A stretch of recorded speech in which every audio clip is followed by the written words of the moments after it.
Hi and welcome or welcome back to The Books Are Everywhere.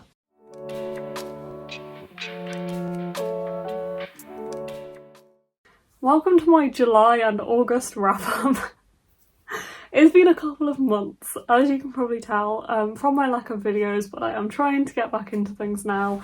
I have not been reading all that much in the past few months, and the last time you saw me for a wrap-up was for my June wrap-up, where I read, I think, 15 books in the month of June, which I was really pleased with. However, I am here with a wrap-up for 2 months, and we have 13 books to talk about, so I am definitely getting back into the swing of things, or trying to get back into the swing of things with my reading. However, I have had a few months, as I've mentioned, and as you've seen on this channel, I moved house in July, and that definitely has thrown a lot of things, including my reading and posting on BookTube and my motivation for doing things like that. So I'm definitely getting back into the swing of things. I'm feeling the motivation to do some more. My September reading is going really well so far, but I just thought, it got to the end of August and I still hadn't done my July wrap-up, and I thought, you know what, let's just do the wrap-ups together, because I'm aware that I haven't read a lot. I'm not even sure how many books I read in each month. July is looking really bad. July is looking like I maybe read 4, which would mean I read 9 in August, but I don't think I read that many in August. I don't know. We'll see. I definitely have dipped. This is my low point of the year, but it's all good. The only way is up. I'm still doing really well on my yearly goal as well, so it's okay to have times like this sometimes. But anyway, it's a shame that August was the magical readathon, because I definitely haven't completed my TBR for the magical readathon, but I will try and fit those into September and catch up with myself a bit, so we will see how that goes. But anyway, on to the books that I read in July and August. I will do these in order, although I'm not 100% sure when I read these. I need to figure it all out and check back on my Goodreads, which is probably the most up to date, but even that I don't think is fully up to date. So we will see how this goes. The first book on here is The Island Home by Libby Page. This is a proof copy, so it's got a bit of a strange cover, but I actually started this in June when me and Courtney were away, but I don't think I finished it till July, so I haven't talked about it in any of my wrap-ups so far, I don't think, so I'm going to talk about it a bit now. It's following Lorna, who moved from the small Isle of Kip on the coast of Scotland, I think in north coast of Scotland. It's a very small island, and she moved nearly 20 years ago with her, well, she moved off the island and she's had a daughter, and the island is where Lorna grew up. She's going back to stay with her brother and her brother's wife, so her sister-in-law. It's about 20 years later, and her parents have now died, I think. Yeah, and she's going back for the funeral, and she's taking her daughter with her, Ella, and she's going back to stay with her brother, who she kind of lost touch with for a very long time. And it's following her, but it's also following Alice, who is her sister-in-law, who used to live on the mainland and has moved out to the Isle of Kip. So they have very different views of the island and very different views on life in general. There's a lot of mystery surrounding Lorna's history with the island and her childhood and why she's never gone back, but she's going back for her daughter Ella because her daughter Ella wants to be in touch with her cousin. So this was so heartwarming. I really loved that I read it while I was in Scotland. I listened to most of the audiobook while me and Courtney were still in Scotland, and then I finished the audiobook once we gotten back. And it was really enjoyable. It was so heartwarming. The Lido is definitely my favourite book by Libby Page, and I don't think that will change, but I have really enjoyed everything else that she's written. I haven't read the Vintage Shop of Second Chances, I think it's called, which is her most recent one, but I've read all of her others and they are just all so lovely. They have such lovely messages behind them. I love that this was following a daughter and her mom.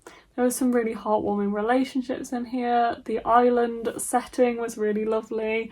As I said, the audiobook was great. It had a Scottish narrator, which I loved because it's set in Scotland, and I was also travelling through Scotland when I was listening to part of it. So that was just really lovely. The setting was great. Yeah. Overall, really good vibes. I really enjoyed this, and it was nice to be back in a Libby Page book. I gave it 4 out of 5 stars. The next one I read was I Guess I Live Here Now by Claire Ahn, and I loved this one as well. I really enjoyed this. I feel like it took me a while to read this, but just in a way that I was finding this really comforting, and I remember reading this and just wanting to read it and wanting to be in this story because it was what I needed at the time. It's an easygoing contemporary, so YA contemporary with some romance sprinkled in there. It's following a girl called Melody who has grown up in her whole life in New York City, I think. It's definitely in America, and yeah, so she's moved from New York City to Seoul, and her whole life, so her parents moved from Seoul, I think, when she was very young or before she was born, and her whole life she's known her dad go back to Korea or live in Korea and just visit, and she's just known him not really be part of her life. And all of a sudden, her parents make the decision to move her and her mom out to Seoul to join her dad. She doesn't really know why, and she's left into this new school and new life in Seoul, and she's thrown into this new world that she's never really known because she's only really known New York City. And it follows her as she meets people in Seoul and finds a friendship group and maybe has a bit of a romance, and also tries to have this relationship with her parents who she's not really that keen on because of what's happened, and there's kind of some mystery there as well. I really loved this. I thought it was really fun, and as I said, I found it quite comforting. I really liked reading Melody's story, and it just felt like whenever I was in her story I felt very enveloped and immersed, and it was really easy to read but had just the right amount of kind of mystery as well. And the friendship group was really lovely as well. I really liked the romance. It was really great. I gave this one 4 out of 5 stars as well. We then have another 4 out of 5 stars, and this was Ready Player One by Ernest Cline, which for the most part I really enjoyed. I wasn't sure how I would find this because I feel like I've been putting this book off for years. I've actually watched the film. I watched the film when it came out, I think in cinema, and I quite enjoyed the film, and I knew I'd read this one day, but I just never got around to doing it. Listened to this on audio, and the audiobook of this is excellent. Must say, loved the audiobook. I felt so immersed in this story. I really wanted to listen to it, which I struggle with audiobooks sometimes and feeling like I want to put them on. This, I wanted to go for a drive or go for a run or just listen to this audiobook because I wanted to know what was going to happen. If you don't know, this is following Wade, I think he's called. Honestly, yeah, Wade Watts. I would not have been able to tell you that name like 5 minutes ago, but picking up this book and talking about it, apparently I can. So it's the year 2044. Wade lives in the real world, but most people in this world live in an AI like simulation, put headsets on and go into this world called the Oasis. But the Oasis's creator, James Halliday, put Easter eggs into the game, and everyone's trying to find these Easter eggs because if you find them you get to own the Oasis, I think is the end goal. And Wade is one of the people trying to hunt down these Easter eggs, and he also has some kind of online like Oasis friendships. And this is following him, but also following some of the other characters. I really loved it. I felt so immersed in the story. As I said, the writing and the plot just kept me so hooked. There is an endless amount of references in here to 80s movies, TV shows, music, anything. And I just thought it was really cleverly plotted out, really cleverly done. Loved so many scenes in here. It felt so visual. It felt like a movie, but better than the movie adaptation. And I just really enjoyed it. Honestly, would probably be a 5 out of 5, if not for how it ended. Like the very last sentences of this book made it so much younger than it was trying to be, and so much younger than most of the book, and it took it right back to being YA, and it honestly knocked a star off. Like, that's how much the last lines of this book impacted me. I was telling people for days afterwards I was finding this book and reading them the last lines because it really annoyed me how this ended. I don't want to talk about it too much because it would spoil things, but the very end of this book, the last lines, just infuriated me, and I would have just liked to have seen something ever so slightly different happen there. But as I said, can't really talk too much about it because I would spoil the book, but overall really liked it. Just a few little things let it down, so 4 out of 5 stars for this one too.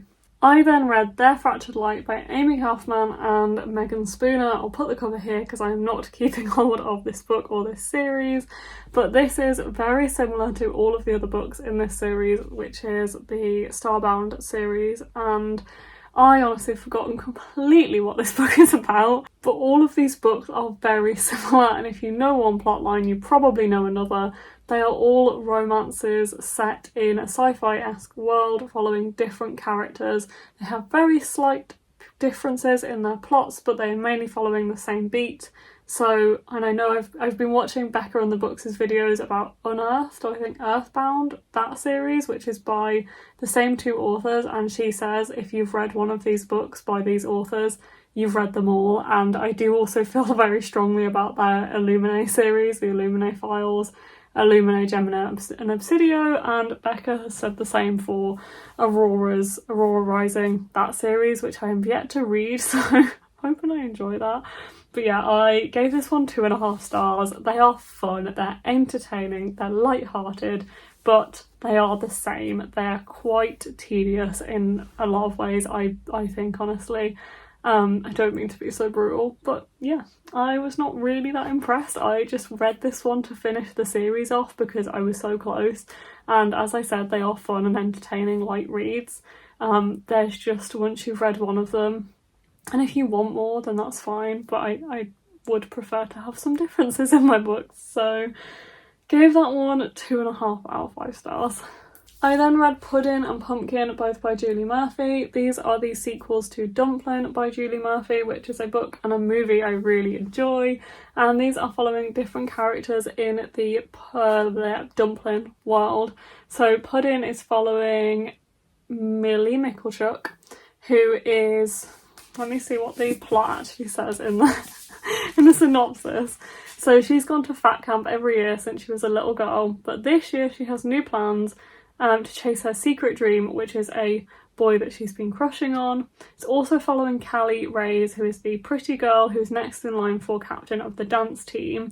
However, these two worlds kind of collide over the course of a semester, and they end up becoming kind of unlikely friends. Also obviously follows some really hard-hitting topics as well, because of Millie's history going to fat camp, so that's discussed quite a lot.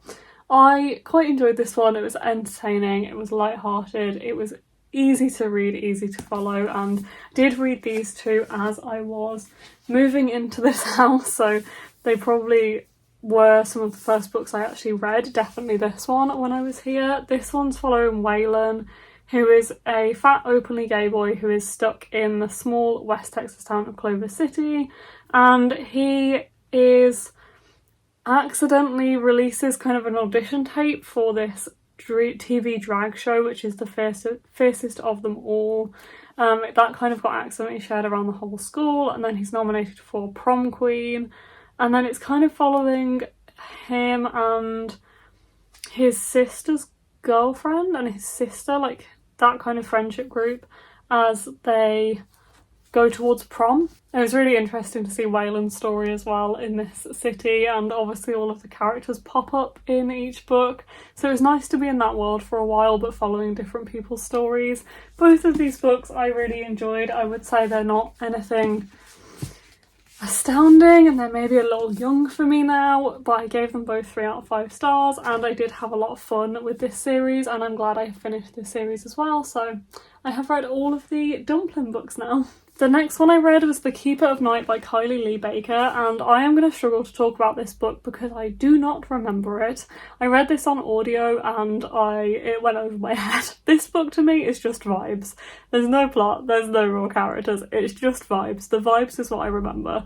This one is following a half British, half Japanese Shinigami who is like a reaper. So there's this like hierarchy. She's a soul collector and she ends up going back to Japan with her brother, and it's 1890, and she seeks out the goddess of death to join her ranks, but she's got to prove herself worthy.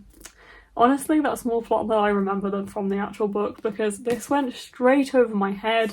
Not gonna like blame that all on the book, because as I said, my mind has been all over the place with the move and stuff the past few months. So that could well be me as well, but I did want to enjoy this a lot more than I did because I just don't remember any of it. Yeah, I think this one's gonna have to be a 2.5 stars as well, and although that might be a little unfair, that is my personal opinion because it definitely did go over my head. Maybe I would have taken more of this in if I'd have read it physically, but I must say, really like the atmosphere, really like the vibes of this.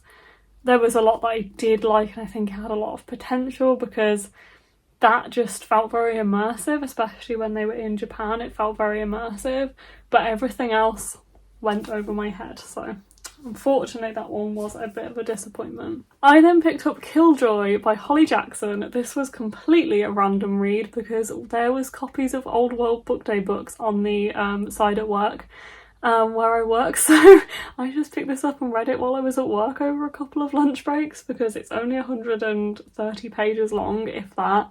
That might be with extra material, and it's following Pippa Fitzamobi, who is the main character of A Good Girl's Guide to Murder, which I've just read not that long ago, read all of those on audio, and this is just a novella following her and her friends as they host this like murder mystery evening. It was so Cluedo-esque, so like Agatha Christie-esque. It was a lot of fun, and it was just fun. It was very short, so there's nothing to really get invested in it, like into the story about, but it was nice to be back with these characters in a more light-hearted way. I think it's set before the events of the first book, so it does discuss the first book a little bit as a concept. But yeah, I thought, why not? It's there on the side, I may as well read it and just add it back to the pile because I knew I didn't want to keep this one after because I don't have the physical copies of that series. So I gave it 4 out of 5 stars. It was a nice little novella. The next one I picked up was Front Desk by Kelly Yang, and I loved this book. It was so much fun. It was just so heartwarming. This is following Mia Tang, who is a 12-year-old, I think, and she works in the motel of she works at the front desk of her parents' motel, this motel they've just started running at the start of this book, and she's put on the front desk, and she's just following her as she takes on this responsibility as a young girl. And she's also trying to come to terms with the fact that her parents hide immigrants in the hotel, and that's just a part of her life, and she's kind of meeting these immigrants, and that's something that her parents do, so obviously she's a part of as well as a part of her family. But it's also a really heartwarming story about immigration and about her family and her friends and her friendship group, and they become friends with these immigrants, and it means that this isn't the only story in the book. Like, Mia's story is not the only story in this book because there are so many other stories interwoven into this book, which is just so lovely. Very quick to read because it's a middle grade, and I can't wait to carry on with this series because there's, I think, 5 books in this series now. It's a little far-fetched in places, but I don't know what, like, I expected it's a kid's book, so it doesn't really matter, and it's just lovely, and I'm looking forward to seeing what happens in the other books. So I gave this one 4.5 out of 5 stars. The next one I picked up was Notes on Heartbreak by Annie Lord, and this one was really interesting. I picked this one up on audiobook, and it is read by Annie Lord herself, who is a Vogue novelist, I think. What's the word? Not novelist, columnist. I think it's Vogue that she writes for, but I'm not 100% sure, so don't count me on that. Don't hold me to that. Whatever the right word is. But anyway, it's read by her. It's a part memoir, or it is a memoir, and it's following Annie as her heart is broken and she is coming to terms with the end of this relationship, this 5-year-long relationship, and it's told in a really interesting way because it follows Annie and this relationship from the point of it starting 5 years before, but also from the point of it ending and her life as she goes forward after this relationship. So it kind of goes from one chapter of it being her after the relationship, and then it will go back and be at the start of the relationship, and it's like her reflecting on that 5-year relationship as she's finding herself again. Really interesting. Obviously makes you think about the past relationships in your life as well, and how we've all become stronger people after those relationships have come to an end, and it was really interesting to listen to. I'm really glad I listened to this because obviously she reads it herself, and that was really a great narration, great way to listen to it, and it's very real. And it is sad, but also it's heartwarming and uplifting as well, because you see her come to terms with this relationship ending and finding herself again. So yeah, 4 out of 5 stars to this one. Really like the audiobook. The next one I read was Superman Dawnbreaker by Matt De La Penna, and this one again kind of went over my head. It was an audiobook again, so maybe there's a trend here in terms of some audiobooks are not really sticking in my head, but this one is following Clark Kent, and he knows that drawing attention to himself is dangerous, but he's finding it difficult to stay in the shadows, especially as there is a dark secret lurking in Smallville and he's not the only one hiding something. It's following him and his best friend Lana Lang, and they are determined to discover what evil lies below the surface of their small town. So yeah, this one was interesting. I read it in a day, listened to it in a day. It's quite short, but to me it just felt like a comic, or it felt like a film. It kind of didn't feel fleshed out enough to be a book, if that makes sense. I liked the vibes, I could picture it very well because it read very much like a comic or a film, but I just didn't really follow the story, and I didn't feel like it was fleshed out or really had the space to be that much of a story. So I feel like I would have enjoyed this one more as a film or as a comic, to be completely honest. And as I said, I didn't really take that much of this in. Couldn't really tell you what the book was about apart from what I've just told you from the synopsis. So I'm giving this one 3 out of 5 stars. The next one I picked up was Scattered All Over the Earth by Yoko Tawada, and this one was a very interesting book. It is following a world, I'm not sure if it says the year, no, but it's kind of like a futuristic world, a futuristic version of our Earth, where Japan has vanished, and it's following Hiruko, who thinks she might be the last Japanese person left, and she ends up travelling across Europe with a group of newfound friends, including a linguist, a student, and a Greenlander, and his broken-hearted lover. And she's pursuing a mysterious man named Susanoo, who may be her last chance to once again hear the sounds of her native tongue. So this is following this kind of found family friendship group in this kind of futuristic world where Japan's vanished and there's not a lot of language left. Like, there's a lot of discussions of language in here. So I think because Japan has vanished, there's no Japanese anymore. And there's only kind of segments of Japanese left among speakers and people who left Japan. And it was following a lot about that, which as a linguist I really thought was very interesting. I studied linguistics at university and I really enjoyed those elements of it, but it felt very disconnected. This is following these different characters and it does jump between their stories, and you would find yourself in one of these stories for a good 50 pages. Chapters are very long, and although it is only just over 200 pages, it took me a lot longer to read this than it probably should have. I liked some aspects of this book, but a lot of it I just found quite tedious and slow, and I didn't really get to know these characters at all. There's some interesting aspects of it, but it's all it feels quite surface level to me because you don't really have time to get to know these characters. So yeah, I'm unsure how I feel about this. I think I'm going to give it 3 out of 5 stars. There were, as I said, aspects that I enjoyed, but most of it did feel very slow and like I didn't get to know the characters very well, and just had some interesting aspects to it rather than the whole book being really enjoyable. Last but not least, thank you for sticking with me. I feel like this has taken me quite a while to explain all of these books, but we have Concrete Rose by Angie Thomas, which is a prequel to The Hate U Give, also by Angie Thomas. I really liked this book. I have been, for some reason, intimidated or putting off this book for a very long time, but since it came out. But I really liked this. This is following Maverick, who is Star's dad from The Hate U Give. So it's following him as a teenager, so it's set 17 years before the events of The Hate U Give, and he is 17 years old.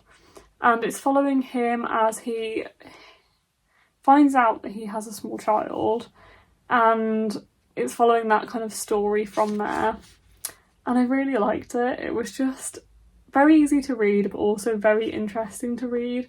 Very interesting to be back in this world, but also following Star's dad rather than a character from that time period. And also, like, knowing the events of The Hate U Give, I think it was interesting to go back and read about Maverick's life and how he, as a 17-year-old, is part of the drug gangs in, can't remember the place this is set now, but it's following him as he's part of this, like, drug gang, and he is trying to make decisions for himself, for his family, for this young child that he's found out that he's now got, for his mom and his dad who's in prison himself. So it's following some really interesting, hard-hitting conversations as he's, as a 17-year-old, trying to balance all of these things, but also is a very normal story of a 17-year-old boy's life, but he obviously has these extra challenges. And his kind of friends and relationships and his family. So I really liked this. I just found it really easy to dip in and out of, and like it was a very, I don't know the word for it, but I felt very invested in the story and very immersed in this story. So really glad I picked this one up. I gave it 4 out of 5 stars. Okay, that is all of the books I read in not only July but August as well. I hope you've enjoyed this video. I'm sorry if it's been really long and rambly. If you're still here, then thank you for watching, and I will see you in the next video. Bye.